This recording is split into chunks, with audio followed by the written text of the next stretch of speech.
Good evening! So for today's video, manlaag sa misa ko ang bana, no? Relax na muna sa pag-renovate ng bahay. Magtagalog Bisaya sa muna ako ngayon, uy. Kay murag maglisod-lisod, man ako magka-English o magka-straight ng Tagalog. So ngayon po, andito na kami sa Alain Mall with my friend. And it's been a while na hindi kami nakita ng friendship ko. So ngayon, dito kami. Gala-gala muna ng konti since it's holiday. At yun na nga, pumasok ng mumuso na nalaspag ang mukha at lumabas na maganda.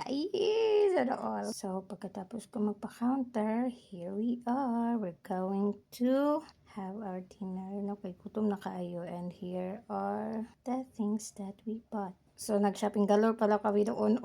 And salamat tabi talaga kasi ubay-ubay ba itong nabili namin. Yes, bumili ako ng mga bagong gamit dahil magsisimulan naman ako sa bagong company na papasukan. And here are some of our photos together. So, ganito kami kasaya ng kaibigan ko kapag nagkasama. And medyo matagal-tagal din mula nung last namin nakita. So, here we are having our time together.